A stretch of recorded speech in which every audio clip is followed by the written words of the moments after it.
Behind the tall walls of Windsor Great Park, a quiet wooden gate now opens onto a house that almost no camera has ever properly seen. It is here, far from the floodlit balconies and the roar of crowds, that the future King of England has chosen to plant his family's roots. The decision looks simple on paper. It is anything but. Because the move came at a moment when the House of Windsor was being torn in two directions at once, and the choices made inside this one family would say more about the next reign than any speech ever could. Prince William and Princess Kate, both 43, have left Adelaide Cottage behind. Their new home is Forest Lodge, set deep within Windsor Great Park. It is a far larger property than the modest four-bedroom cottage where the family had lived since 2022.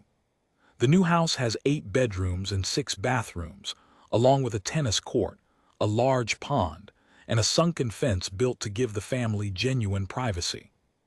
For 3 growing children, Prince George, Princess Charlotte, and Prince Louis, it is a place designed to feel like home rather than a working palace. Yahoo! The move had been signaled long before the removal vans arrived. It was confirmed back in August 2025 that the family intended to settle into the new home before 2026. What sources stressed was the meaning behind it. One described the new house as marking a fresh chapter for the family, a decision that quietly signaled independence even if it did not come as a total surprise. The choice of location was deliberate. The Windsor setting was meant to keep William and Kate close to their children as the youngsters prepare to head off to boarding school over the coming years. Yahoo! +2.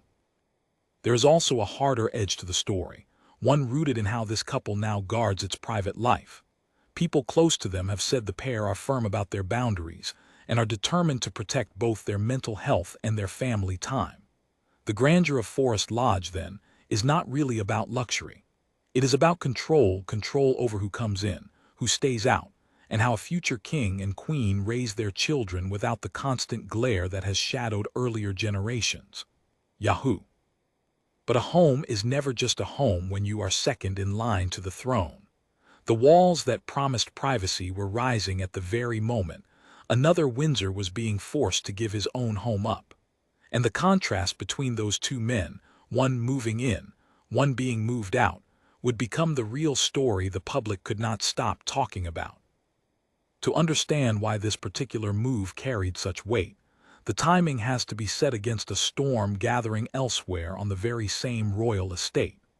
While William was settling his family into Windsor Great Park, his uncle was being pushed out of a grand house just minutes away, and not by choice.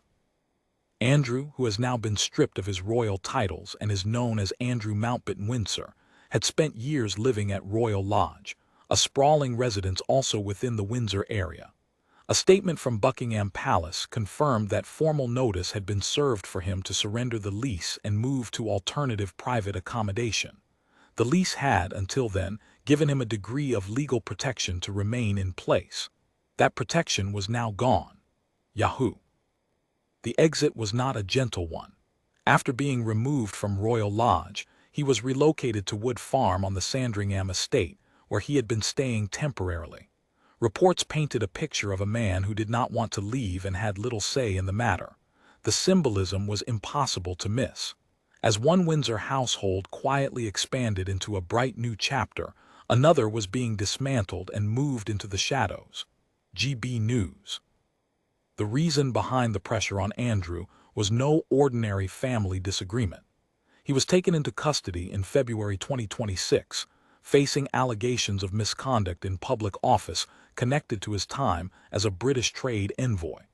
At the center of the accusations was the claim that he had passed confidential information to Jeffrey Epstein. Andrew has firmly denied the allegations. Even so, the ongoing investigation reignited deep tensions inside the royal family. Reality T+2. For William, this was not a distant scandal to be managed by aides. It was personal, and it was close, geographically and emotionally.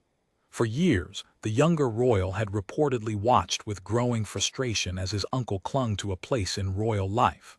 According to a royal biography, William had long wanted Andrew removed from every visible part of the institution, especially after the disastrous television interview that damaged the family's standing.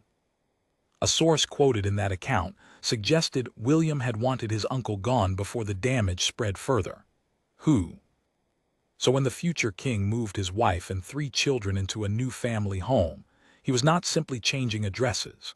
He was drawing a line around the kind of monarchy he intends to lead, one built on distance from scandal, firm boundaries, and a clean separation between the people he trusts and the people he does not. The next test of that line would come not behind closed doors, but in full public view, on one of the most watched days in the royal calendar. The clearest sign of what William wanted the world to see came not through a statement, but through a single, carefully chosen public appearance. For the first time in years, the Prince and Princess of Wales walked their whole family back into the heart of a royal tradition, and the message was unmistakable. At Easter in 2026, William and Kate returned to the royal family's Easter service in Windsor for the first time since 2023, bringing all 3 of their children with them. On the surface, it was a simple act of worship shared by relatives. In reality, it was a statement of intent. Their return was widely read as significant, helping to support King Charles in his wider effort to project unity and continuity at a delicate moment for the monarchy. WHO. What made the appearance possible was tied directly to who was no longer there. In earlier years, Andrew had continued to turn up at select family gatherings, including Easter, even after stepping back from public duties. That continued presence had reportedly angered William, who felt his uncle had no business remaining in the public-facing life of the family. With Andrew now removed from Royal Lodge and relocated to the Sandringham estate, the path was finally clear for William and Kate to bring their children back to the Windsor event. WHO. Away from the public eye, William's stance had reportedly hardened into something close to a rule. In March 2026, he was said to have made a very firm decision aimed at keeping his uncle well away from Kate and the children. A royal insider described the decision as leaving little room for debate. For a man who has spent his life inside an institution built on duty and appearances, this was a notably personal boundary, protecting his own household first, the wider family's image second. Reality T. It is worth pausing on how unusual this is. The British monarchy has long preferred to absorb its problems quietly, keeping family members close even in disgrace. William appears to be choosing a different approach. Rather than managing scandal by burying it within the family, he is physically and publicly separating his branch from it. The new Windsor home, the Easter return, the firm private decision, each piece fits the same picture. This is also where the popular framing of the story begins to wobble. It is tempting to imagine the whole family lining up quietly behind William, nodding in approval as he draws his lines. The reality, according to the reporting, is far messier, because not every senior royal shares his hard stance on Andrew, and one of the most respected figures in the family has, in fact, been pulling in the opposite direction. To understand the true shape of this divide, attention has to turn to the king's only sister.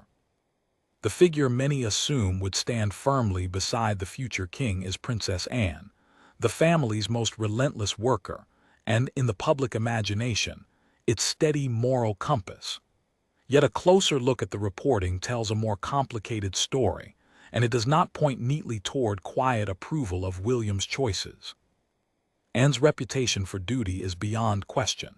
She is regularly the hardest-working member of the royal family, and in 2024 she carried out 474 official engagements, even after being hospitalized that year following a concussion. That work ethic has earned her enormous respect, and she is genuinely fond of her nephew. Reports note that she is hopeful about supporting William as king in the future. GB News. But warmth is not the same as agreement, and the record shows friction rather than seamless harmony. Sources close to Anne suggested she had been left annoyed over royal duties at Windsor, pointing out that she was still handling most of the investiture ceremonies there, even though William lived nearby. It was a small, telling sign that the relationship between the two has had its strains, a working frustration rather than the picture of effortless unity that headlines sometimes paint. GB News. The deeper divide, though, sits on the question that has split the family: what to do about Andrew. Here, Anne has not lined up behind William's hard line at all. As King Charles drew a firm boundary, Anne and Prince Edward instead emerged as a quiet, private support system for Andrew. Her involvement went further than sympathy. She is reported to have reached out to Andrew by phone and even offered him her own Gatcombe Park estate in Gloucestershire as a place to live. The Royal Observer GB News. That stance has not gone unnoticed by the public, and not always kindly. Anne was heckled by protesters at Oxford University, organized by an anti-monarchy group that claimed she was sympathetic to Andrew. One source framed the situation as a sibling matter, asking who else Andrew had left. It is a deeply human position, a sister refusing to abandon a brother in disgrace, but it is almost the mirror image of the firm separation William has drawn around his own family. GB News, GB News. So the honest picture is this. The idea of Anne quietly nodding her approval at William's bold Windsor moves makes for a tidy headline, but the verified reporting points elsewhere. On duty, there has been recorded friction between them. On Andrew, they appear to stand on opposite sides of a genuine family fault line, William closing the door, Anne keeping a private one open. The real drama inside the House of Windsor is not a family united behind one man. It is a family quietly choosing different paths, and only time will reveal which one defines the reign to come.